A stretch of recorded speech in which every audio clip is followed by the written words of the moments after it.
going on, people? We are Tottenham TV. Time to get into some of your comments yet again. I think there's some crackers in this one. There's a lot of discussion over this weekend about a lot of different things. Starting off with Sean Pearce, he was saying, I'm really puzzled why any Spurs fan wanted a draw between Arsenal and West Ham. There's nothing we can do about Arsenal winning the title, so we might as well accept and just concentrate on our own safety. Also, many fans were assuming we'd beat Leeds easily, which is dangerous. They're a good, solid team. Don't be surprised if they score first. Well, obviously, this was before the Leeds game, but it's more commenting about I guess us and other Tottenham fans who wanted a draw in that West Ham Arsenal game, which obviously turned out Arsenal won, and which turned out to be good for us because we did drop points to Leeds, and that point could be massive going into the relegation fight. Looking back at hindsight, I think we should have wanted Arsenal to win. That's the reality, because I think we all just got a bit too carried away, far ahead of ourselves, after beating Villa. After Villa, we're like, yeah, fine, we'll definitely beat Leeds, but we should have actually objectively looked at it and be like, we're actually not definitely beating Leeds, so we need to give ourselves the best opportunity to stay up. He's completely right in what he's saying. You know, forget Arsenal's title. It doesn't matter what Arsenal are doing. If they win the title, it's because they deserve to win the title. We need to focus on ourselves, and we need to keep ourselves in this division. And an Arsenal winning was the best way to do that.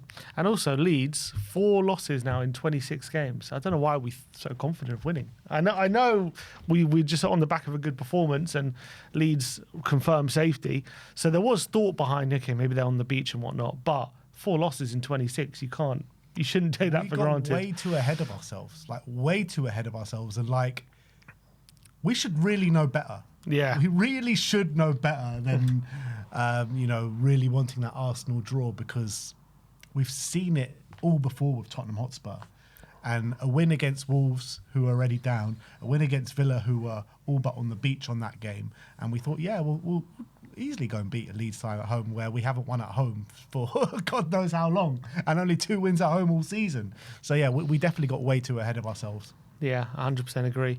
Lava Game for Farm says the fans at the game yesterday caused the team to get nervous. That silence from the stadium after the penalty was disgraceful. They gave the team no confidence. I think that is part of the problem at home. The fans go doom and gloom at the moment we lose a goal. You should lift the players, cheering them on. Don't put your head down in your hands and awkward silence. Yeah, I mean, I felt that there was nervous energy from the stands right from the get-go. I really did. I even mentioned it in the first half. Yeah, there are a few songs, and, when the Spurs, when the trumpet to bring the team out and the tifo was great. But usually after that, it's like at least for 20 minutes, there's really big atmosphere, and I just don't think we felt that. And yeah, it got even more nervy after we conceded. And when you concede 1-0 up with 15 minutes to go in a massive game where you need a win, it's understandable. But I also get what he's saying, that that's the point where the team needs you the most, and that's the point where the fans should be potentially even at their loudest. So definitely, I think it played a factor. I think the players were nervy, the fans were nervy, everyone was just nervy. Yeah, it was good after we scored, though, for that 10 minutes. Obviously, we need more from the fans. And yeah, I agree. I don't think the start was bad, but I think as it became clear that this wasn't going to be an easy game, and as it became clear Leeds, are no mugs and they're going to give as good as they got, essentially, it definitely got nervous and tense, and maybe that translated to the players potentially during the game in such a big game. And I think they've struggled with nerves and pressure this whole season, haven't they? And definitely we saw in that period after we conceded, they lost their way massively, didn't they? Yeah, and look, Spurs fans, every single Spurs fan that we spoke to before kickoff was expecting a win yesterday, us included. Everyone thought this game was just a given 3 points, and as you saw, Leeds started the better off of the two sides, and I think that start that we gave, or that Leeds gave, played into that massive nervous reaction, because I think all Spurs fans were just expecting Spurs to come flying out the traps and score an early goal like we did against Villa. And obviously it was a lot harder than that. Yeah, it's true. Maybe, I think we probably set our expectations a bit too high. Ivan Sindrick says, De Zerbi should make some tweaks in the team. Gray needs to be involved for at least 25 to 30 minutes as an impact sub, but not necessarily in midfield. Maybe after Mwani goes off on 60 minutes, put him on the right wing. De Zerbi has to take Mwani because no one else available. Gray can be used even on the right wing for half an hour. Besides Tell and Porro, he's the only one who can cross. In midfield, subs are Bergvall and Sarr when Bentancur is exhausted. I heard the reason why Gray wasn't used after the Sunderland game is that he's not physical in duels, but last half an hour when legs are gone to the opponent might not be very important, especially if he was used on the right wing. He was really good under Tudor. Start the same squad, but don't be very aggressive for the first 25 minutes. Still, something can come out of this period. Then try much harder till the end of the half. Essentially, Gray at right wing. Nah. He says the only one apart from Tell or Porro who can cross. Yeah, I'm not having Gray at right wing. I think he can cross, and I think he can put in a decent ball, and I like his ability on the ball. He was starting to get a bit of GA before. Yeah, he was, but at right wing, I think is mad. I think you can play him as a midfielder that can advance a bit forward and maybe drift off a little bit to the right, but not on the right wing. I don't think so.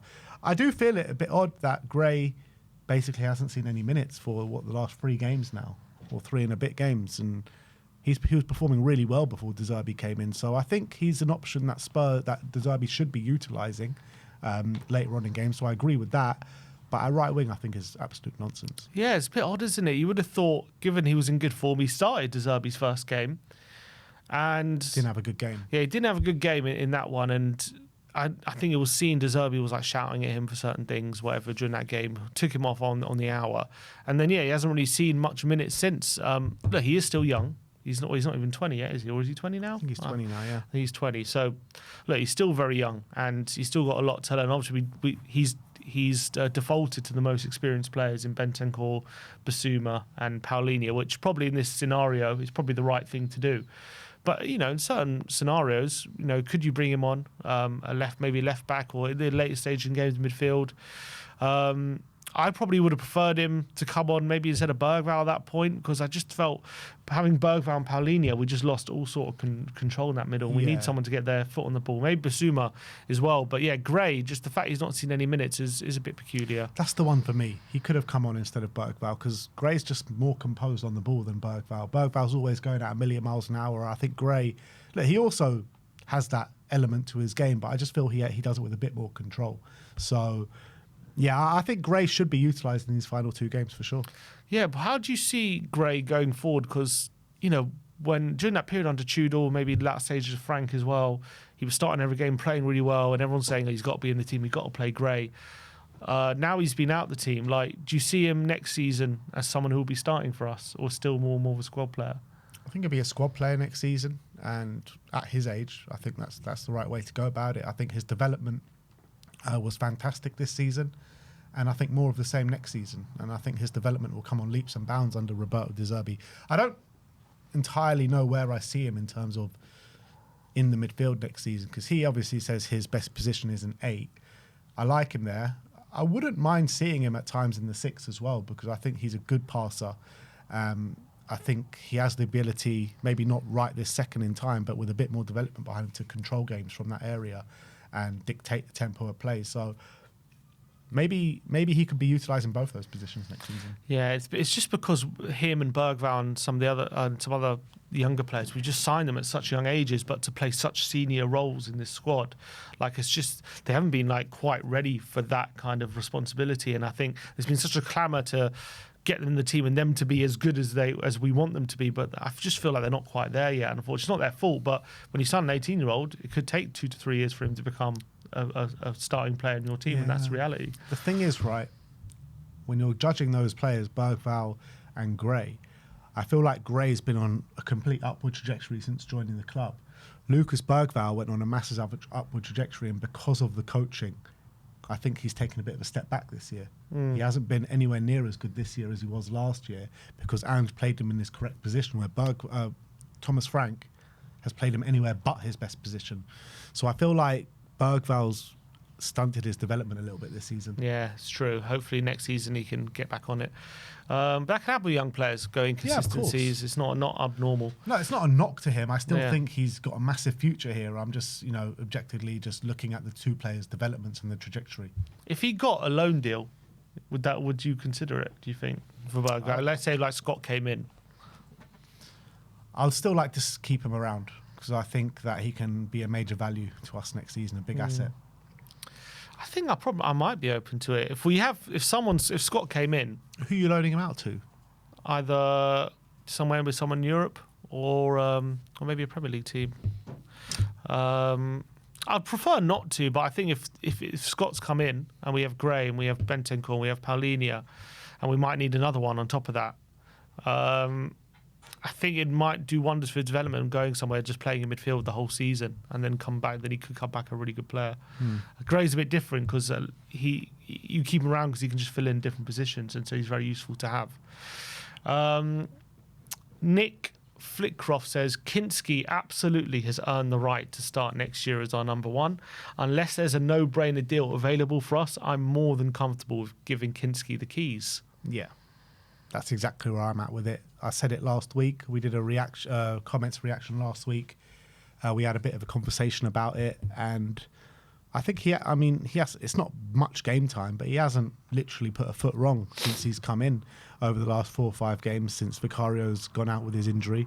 I think he's getting better and better as each game progresses. The last game was the best of the lot by far. Those 2 saves were out of this world, and I don't really see why we would bring in a keeper of the same age as him. Yeah, fine, they might be slightly further along in terms of their development, but we've got a goalkeeper here which we can develop ourselves. So the only way I want to see Spurs bring in a keeper, this is if Kinsky carries on this form till the end of the season, it is only 2 games left, is a really experienced one, which is a guaranteed number one. Because look, Verbruggen's done well for Brighton, but he's had shown that he's got mistakes in him. James Trafford, he went to Man City, and obviously they didn't deem him good enough, so they signed another keeper. They got an offer that they can't refuse with Donnarumma. So I think the only way we sign a number one over Kinsky, in my opinion, this is what I want to see, is if it's an offer that we can't refuse for a top keeper. So what? He has to be 20 in his mid-20s or something. Yeah, I'm not even looking at specifically age, but someone that is at a very, very high standard of goalkeeper. Someone playing at the top of their game. So Verbruggen still has a lot of developing to do. James Trafford still has a lot of developing to do. So we've got our own young goalkeeper here, which we can develop ourselves. So let's just keep with him for that kind of age bracket, and let's get a better keeper in if we're going to get one in. But isn't it a bit different? Kinsky has played. I know he played a few games last year, and he's played. Now he's going to probably play 7 games this year in the Premier League. Verbruggen has played 2 whole seasons. Trafford, who's played a whole season at Burnley, played a whole season in the Championship, played a few games this year for Man City as well. Like, these are, in terms of the level of experience, it's much different to Kinsky. And you're talking about developing Kinsky, This is what we bought him for, though. Yeah. We bought him to develop so he can be our next number one after Vicario. Vicario is going to be leaving this summer. He's actually, before, when we had the conversations halfway through the season, we didn't think Kinsky was ready and we thought he was miles away from being ready. But these last games have shown he's not miles away from being ready. He's actually closer than we all thought. So why not just keep developing him? Yeah, he's definitely impressed over these last few games. And definitely in the last game, I was saying, he hasn't shown that. I think, in my opinion, just that ability, though, that shot stopping ability, maybe you need in this at this level. He hasn't just had the chance, but definitely had the chance in the Leeds game, and he obviously were flying past that with flying colours. What unbelievable saves! So I think I wouldn't be against giving him the number one role, but if I would still probably. I think I'll probably still sign another one. I'll probably still sign a keeper like a Verbruggen if we could. I wouldn't. I really wouldn't. I wouldn't sign a keeper the same age as him. I'd only sign someone that is established, a very much established keeper. And I don't think Verbruggen and Trafford are those established keepers just yet. They're very good keepers, don't get me wrong. And I'd be happy to see them in the team. But right now... You're talking about someone who's Dutch number one? Yeah, fine, but how long has he actually been Dutch number one for? And it's very likely that Kinsky could be the Czech number one in very short amount of time. But he's not. Yeah, but he could be. We're talking about right now. Season. So we was established Premier League keeper who is an international, who's probably going to be starting at a World Cup. Yeah, fine, but he's also shown similar flaws of what Kinsky has shown, and he still comes with his, mistakes and his question marks about shot-stopping ability. Right? Kinsky has those as well, but Kinsky is actually, in the last game, proved those doubters wrong, and we've got a young goalkeeper here. I know it's only one game, 100% it's only one game, but we've got a keeper here who's obviously got a big future, obviously. So let's just keep developing him. All right, Go Victoria says, the club has tried to moneyball the recruitment forever. Our team is a collection of misfit toys with attributes that include both ends of the spectrum of ability. Tell is case in point. Amazing technical ability, but the composure and maturity of a youth player, which he is. To be fair, Tell wouldn't be starting, but for injuries, and would be benefiting from a normal development under different circumstances. However, my point is that the club hasn't splashed out the correct money for a bona fide first 11 players who would elevate the squad immediately for so long. They've picked the players who could potentially be amazing, but who are underdeveloped or deficient in different ways, but are expecting them to perform like players worth twice their value. 100%. The reality was, if you actually look at it, Tell has been brought in for pretty much Sonny's replacement. That's what we've done here, and I think that's ridiculous. If Sonny's going to leave the club, you need to replace him adequately, and we didn't do that. We've given it to a youngster who potentially has a big future, has got big talent, but he's nowhere near that level yet. I don't think he's barely near starting Premier League level yet. He's good for little moments in games, but he hasn't shown on any sort of levels anywhere close to being, let's say, a European starting level. So how can you replace Sonny with Matisse Tell? I think it's ridiculous. I know, but I think that's true. And if you're looking at it through that lens, then it is ridiculous. But I don't think signing Matisse Tell is ridiculous. I think I can understand why we signed him, and I think there is a good player in there. Like, Sonny wasn't bought to replace anyone. He was signed because he thought he was a good player, wasn't he? And he turned out it took him a year, but he turned out to be a very good player for us, and obviously world class. But we didn't sign him to replace an outgoing winger, and so he wasn't viewed in that lens. But we're viewing Tell in that lens because we had Son, and obviously he's moved on, and now you have to replace those goals. But if you're always going to compare Tell to Son, he's always going to fall short, I feel, until he becomes like a world-class player, which could take a few years. Yeah, but I think what we've got to look at Tell is that he's come in, and at the moment, I mean, who's our best left winger in the squad? It's probably Tell. Well, Odebert was showing good stuff, but he's injured, obviously. Yeah, he was even playing more off the right-hand side because of Kudus injury, I guess. Yeah. Because of injury. But, I mean, Odebert and Tell are much of the same. They're both at the same kind of points in their career, still very much in the development phase. So, if you're going to sell Son, if anyone is going to sell a top player that's been banging in goals for years, you need to bring in an adequate replacement. You can't just bring in kids and expect to go on and be successful. That's not going to happen. And yeah, I don't... Unless you're unbelievable recruitment. Yeah, look, fine, but I don't have an issue with having Tell and Odebert around. I like them, but they're not players that can come in and just be bona fide starters week in, week out, no questions asked, which pretty much... I know Tell, he's been in and out of the team for various different reasons, but that's just more proof in the pudding. He's come in, him and Odebert have both come in, and we don't have many options, and still they're not probably starting every game. Yeah, I think he's right. Like, right now he's obviously starting every game, but if everyone was fit, he probably wouldn't be. And who would be? Yeah, I mean, we could probably have Kudus on the right, probably have Xavi off the left. Probably Madison in the middle, something like that.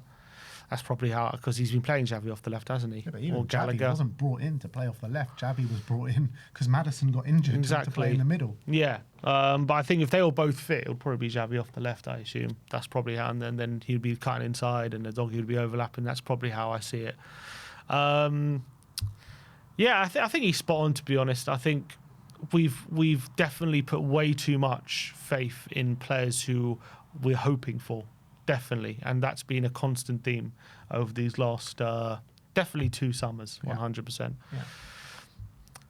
Chris says, Ben, you keep mentioning if things had gone our way, but what about the things that could have gone the opposite way? Things have always gone the opposite way. What hasn't gone the opposite way? Because things haven't gone our way, they've gone the opposite way. So, yeah, I mean, there's always decisions that go here, there, and everywhere. But there's a key kind of thing that's happened throughout the season, and that is major decisions going against us. I'm not sitting here and excusing Spurs' performance and saying the refereeing decisions are a reason why we're down there. But it's just a factor. The reason why we're down there is because we haven't been good enough, and the injuries at hand. So, yeah, you can't. I've never sat here and said the refereeing decisions are the reason of why where we're at. That's not the reason. The reason is because we haven't been good enough. An Everton fan, George, says, mistakes won't get you relegated. 2 wins all season at home will get you relegated. Yeah, that's spot on. That is absolutely spot on. You know, what kind of club are 19th or wherever we are for home form and 3rd in the away form? It's nuts. I've never heard anything like that in my life. I'm sure that's never happened before. Like, surely not. Like 3rd in the Premier League for away form. Yeah, that can't have happened before. This must be the first time that a team is in like the top 5 or bottom 5 of each in respective form. It's nuts. Surely that's never happened before. Social experiment are they running here? I swear. Top 3 and bottom 3 for home and away. I would love to know who the team who's gone down with the best home form is, best away form. Sorry, I'd love to know who that is. Well, if we go down, surely it's us. Surely it's us. If it was the other way round and we were in the top 3 for home form and bottom 3 for away form, I could understand that a bit more. Mm-hmm. But to be the other way around and top 3 and away, it just doesn't make sense. Yeah, there have been teams who've had like decent home forms and gone down. That we've seen that before. But yeah, away form, having a good away form and going down, I've never seen that. Unity says, I have a serious question to ask. Why did Spurs fans think they'd beat Leeds? Based on what? Leeds have just had 4 defeats in 26 matches. Since Leeds lost to Man City in November, if the table had started that day, they would now sit 6th in the Premier League, just outside the Champions League qualification. Leeds may have just been promoted, but they are no mugs. So true. It's so true. We covered it in the first question we answered, but why? Why do we do this? But in hindsight, then, is the point not the worst thing in the world? Then, if we think maybe we shouldn't have got ahead of ourselves to have beaten them. I mean, what do you mean by not the worst? It's not the worst thing in the world anyway, because we were all losing our minds, weren't we, after the draw? Yeah, because if we would have won, we would have put ourselves in a crazily strong position. That's why. Right, but I understand if we would have won, but if let's say we were playing, I don't know, a big name, you know, you wouldn't have probably lost your mind like we did with the draw. But because it was Leeds, and we would have won, then all of a sudden it's like a draw's the worst result. It's also the way the game played out. It was like, well, we were well in the game and we could have won that game. Mm-hmm. You know, it wasn't just about the opposition. Like if it was the same, we played like a Man City or a Liverpool or an Arsenal at home, and the game played out exactly the way that game played out. And, you know, you could see the game inside. We were 1-0 up. Matty's Tell gives away a penalty because of an overhead kick onto someone's head. We have a penalty shout at the end ruled out. We'd be just as gutted. It's not about who we played. It's about how the game played out and the result that we got. I think we probably would have accepted it more if it was a bigger name. I don't think we would have, because we felt like it was like a terrible defeat. Like that's the feeling we had after the game. Obviously, you're going to be disappointed because we were in the lead and we lost. But we also, you got to remember, could have very easily lost it with those saves from Kinsky and that. Unbelievable. One of the saves of the season to actually keep us. Two of the, but especially the one right at the end, like that could have. We lose the game if we concede that. And you know, this Leeds team are a look, as he said, since November, which is a decent chunk of the season, they've been 6th. Yeah, they're no mugs at all. No mugs at all. So fair, but you got to give them credit as well. David B says, just loving how the stadium management team had the foresight to provide sick bags for the Spurs fans. Anyone, do you reckon anyone was using them near the end of the game? Probably. To be honest, when Matty's Tell went for that flying kick, I was close to using one. Oh, God. Dan Patton 9744 says, nice of Madders and Gray to chat to have a chat with Farker. We'll have them both of you when you go down. I didn't actually clock until after the game that Maddison played under Farker for Norwich. Yeah, he was a young player under Yeah. Farker, so they've had a previous relationship. Do you reckon if we go down, Gray could go back to Leeds? I wouldn't count it out. I would not count that out at all. Leeds boy. Yeah, look, you ain't getting any of our players, mate. Just chill out. They might do if we go down. I wouldn't say never. Well, none of our best players. Well, who are they though? Malik Texas says your videos always are all the same. Start with smiles and finish with tears. That's the life of a Tottenham Hotspur Yeah, fan.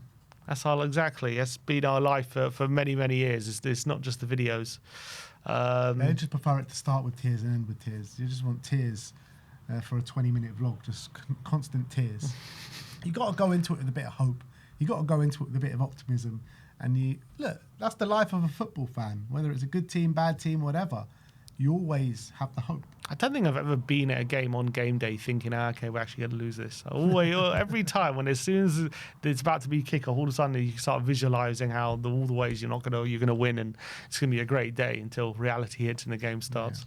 Yeah.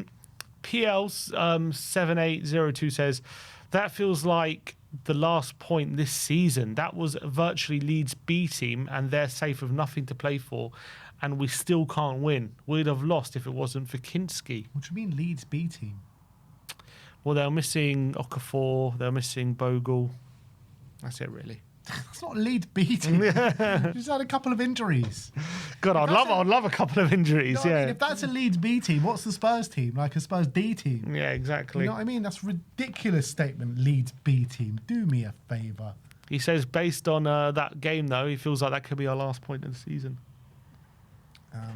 I mean, it could be. I don't think it will be, but I don't think it will be based on that. I think we were very competitive in that game. we were very competitive. But we got two very hard games to finish the season with, Chelsea and Everton. You know, Everton, they're a team on form, and Chelsea would love to twist the knife in. So I don't think it's going to be our last points of the season, but it's not beyond all question. Yeah, I'm pretty certain we're not going to lose both games. Now, if you're asking me, are we going to get a win? I'm not certain of that either, but I don't think we lose both. I think we at least get a point in one of those games. Ivo Anasic says, serious question. I know we kind of covered this. Why did you all think you would beat Leeds, the form we are currently on? Or the form we are currently on? Well, we're on good form. 2 wins in a row. Yeah. 2 wins off the bounce. It will now, in the last the last 4 games is 2 wins and 2 draws. That's 2 points a game. That's top 4 form, theoretically, over the last 4 games. There you go. So, yeah, look, I think there was reason to be optimistic, for sure. And I think, I think we are playing well. I think but also you got to remember how badly we were playing. People forget already because of things have changed so quickly. De Zerbi's come in, and all of a sudden we're getting points and we're getting results. But you got to remember the form we were on before De Zerbi came in, and not just the form, how badly we were playing. We couldn't string 2 passes together like for the whole games, whole stretches of games. Now we're talking about for that 10-minute period we lost our way. We were losing our way for 90 minutes before. We had no way. Yeah. And now at least we have a way. Yeah, these Spurs games I would say from Brighton onwards have been a breath of fresh air. Yeah, it's been so different, and that's important. Like we forget how down in the dumps like we were not that long ago, and so that's, I guess there's forgive us having a bit of a positive feeling. Uphill Gardner says these guys wanted West Ham to get a point against Arsenal on Sunday. Shaking my head. Yeah. Look, I've said it 100 times now. Looking back on it, that was definitely misplaced. Like, that Arsenal result was a brilliant result for us. Now it's all said and done with the Leeds game. So, look, it is what it is. Our judgment of where Spurs were at, and assuming that Spurs would win, clouded as well with the Arsenal hate as well. So yeah, we put together. I think we wanted to have our cake and eat it, thinking, we thought we could have the perfect end. Exactly, we're going to beat Leeds, and doesn't matter what they do. But it turns out we're not quite there yet, where we can just assume wins. So I thought we were going to have that fairy tale ending where Arsenal would complete that bottle job of the the season, and Spurs would save ourselves from relegation. It's just one of as well. those. I think we've got to realise there's no fairy tale endings to this. We're going to stay up, hopefully, by the skin of our teeth, and likely we're going to have to watch the other lot in North London lift at least one trophy. So At least as well. yeah, so that's going to be that. We have to come face to face with the reality and just focus on ourselves. Thing is, if they do go on and win the Champions League as well, Yeah. get me the papers Can't chat. get out of this We country. won't be able to chat to an Arsenal fan for many years to come, I think. Literally, get me out of this country. I'm gonna seek asylum somewhere. Oh God. Yeah. It doesn't bear thinking about, but I think it's what we have to start thinking about it. Just like we've started to think of certain points, like we're going to have to start thinking about what our team's going to be like in the Championship.